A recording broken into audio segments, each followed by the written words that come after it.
Kaya Lods, manok Lods, oh. Manok ng Pilipinas Lods, yun. Napakasarap.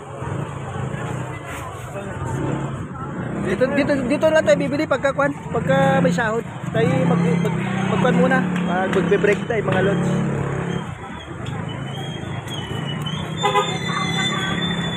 Te, susunod ako bibili, ha? Sa sahod na lang. Iwi ko naman Talban. Eh, Lods, si ate. Napaka-presyo mo pa dito. Galit farm yan? Farm? Farm ate, galit? Ayun. Saka ito, yung presyo niya. Papakyawin natin to, tapos papaluto natin sa Montalban mga Lods.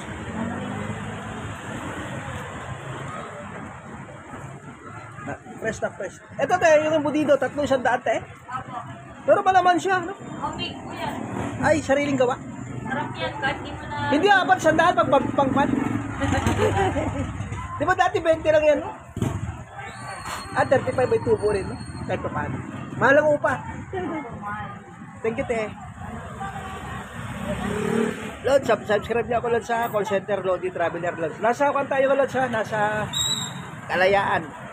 Dito sa pwesto ni ate. Ayan Lods. Magandang gabi. Ate, thank you. Ito yung presyo Lods, oh. 180. Ayan. Napakamura. Dito nag-stop over yung kwan natin. Ano tol? Kaway ka na dyan. Yung batang Kalayaan, nandito na. Artista dati yan, Lods. Wala, napunta sa call center. Oh, dalawa kami artista dati sa GMA7. Napunta kami ng call center. Wala, hindi niya natanggap eh. Tanggapin mo na tol, na artista tayo dati. Magandang po, Lods ha. Biyahe na kami. Live na live tayo Lods sa Kalayaan Street. Batasan, Lods, Batasan.